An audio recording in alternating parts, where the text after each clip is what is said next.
एक औरत की दो बेटियां थीं, जायरा और मायरा। जायरा उसकी अपनी बेटी थी, मगर मायरा सौतेली थी। वह औरत जायरा को तो बहुत प्यार करती थी, मायरा के साथ बहुत बुरा बर्ताव करती थी। घर का सारा काम मायरा ही करती, जबकि जायरा सारा दिन कमरे में बैठकर आराम फरमाती और मायरा पर हुक्म चलाती रहती थी।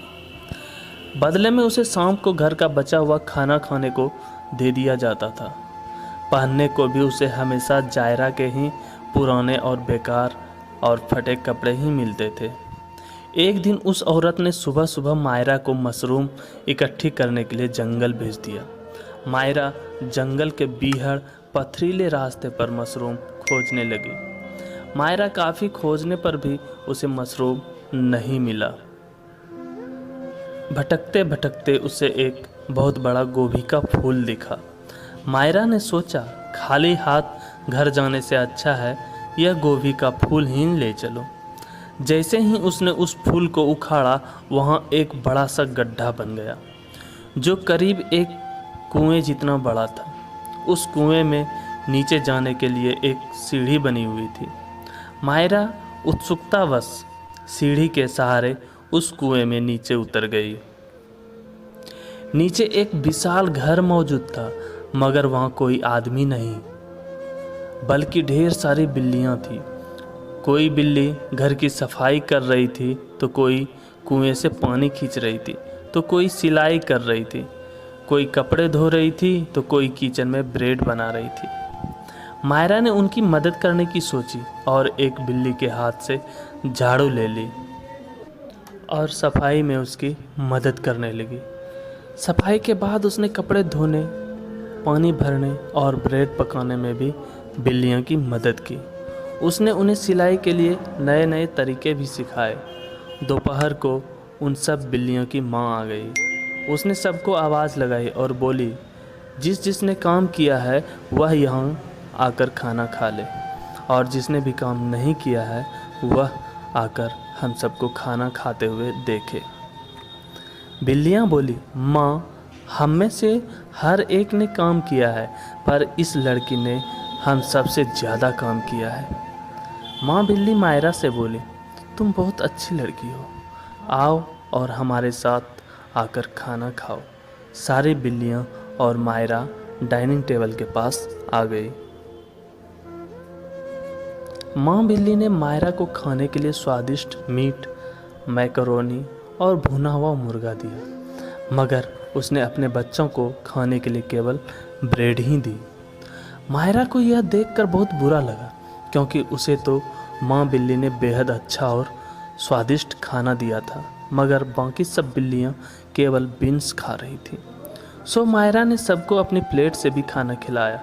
खाना खाने के बाद मायरा ने मेज़ भी साफ़ की और बिल्लियों की प्लेटें भी साफ़ की। फिर उसने माँ बिल्ली से जाने की इजाज़त मांगते हुए कहा, माँ बिल्ली, अब मुझे अपने घर जाना चाहिए, नहीं तो मेरी माँ गुस्सा करेगी।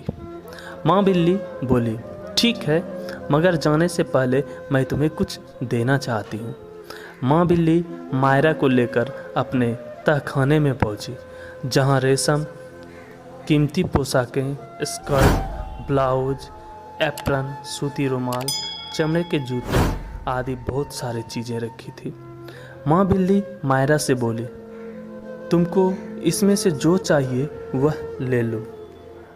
मायरा के कपड़े फटे हुए थे और नंगे पैर जंगल के पथरीले रास्तों पर चलने की वजह से उसके पैर में छाले भी पड़ गए थे। सो उसने अपने लिए एक ड्रेस, एक चमड़े का जूता और एक स्कार्फ ले लिया।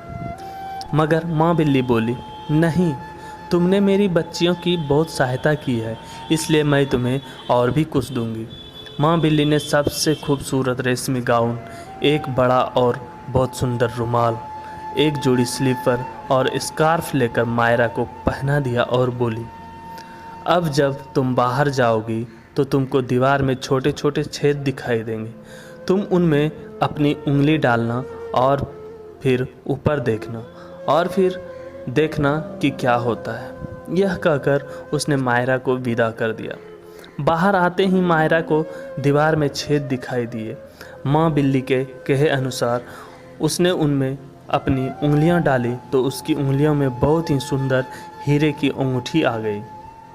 फिर उसने ऊपर देखा तो जैसे ही उस पर खूबसूरत चमकीले तारों की बारिश सी हो गई। जब वो घर पहुंची तो किसी परी से कम नहीं लग रही थी। उसे ऐसा आया देखकर उसकी सौतेली माँ और जायरा दोनों जल से गए। सौतेली माँ ने पूछा, तुझको ये इतनी अच्छी अच्छी चीज़ें कहाँ से मिली?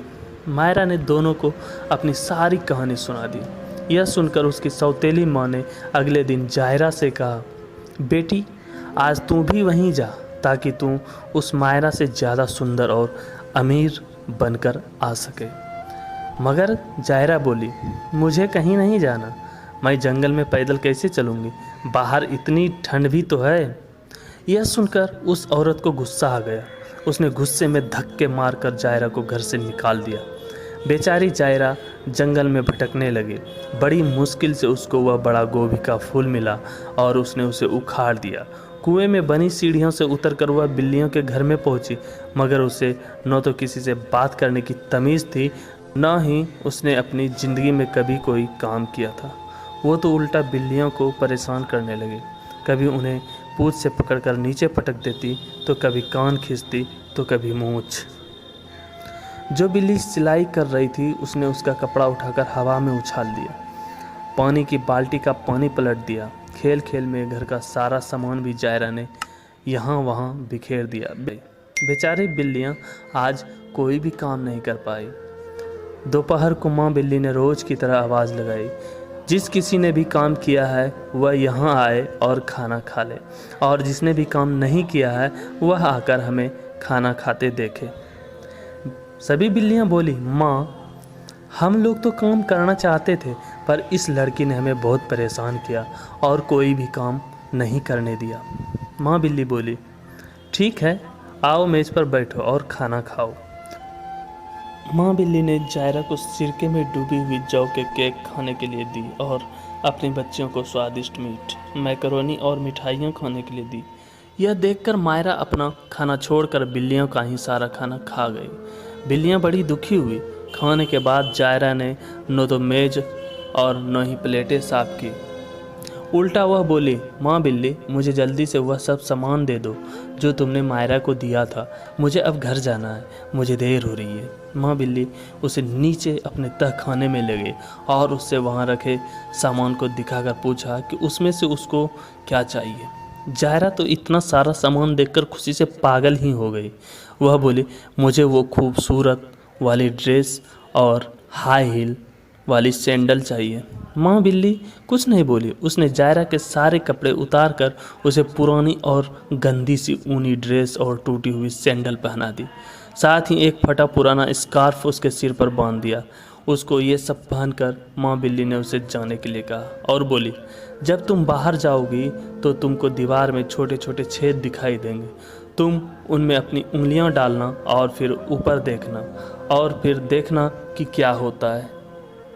बाहर जाकर जायरा को दीवार में कुछ छेद दिखे तो उसने उनमें अपनी उंगलियां डाल दी, मगर ऐसा करते ही उसकी उंगलियों में बहुत सारे कीड़े लपट गए।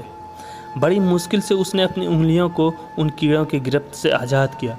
फिर उसने ऊपर देखा तो एक खून से भरा सॉसेज उसके मुंह पर गिर पड़ा, जो उसके मुंह से बाहर निकल भी नहीं पा रहा था। ना चाहते हुए भी उसे उसको खाना पड़ा। ऐसी हालत में जब वह घर पहुंची तो चुड़ैल से भी बदतर दिख रही थी। जायरा को ऐसे देख उसकी माँ को ऐसा सदमा लगा कि उसकी मौत हो गई। खून भरा सॉसेज खाने के कारण जायरा की भी कुछ दिनों बाद मौत हो गई। तो दोस्तों, आप जैसा व्यवहार करते हैं आपको वैसा ही फल प्राप्त होता है। आप अच्छा व्यवहार कीजिए, आपको फल भी अच्छा ही प्राप्त होगा। तो आप बताइए आपको ये कहानी कैसी लगी? अच्छी लगी हो तो इस वीडियो को लाइक ज़रूर करें और ऐसी ही कहानी सुनने के लिए हमारे channel A to Z story को सब्सक्राइब कर लें।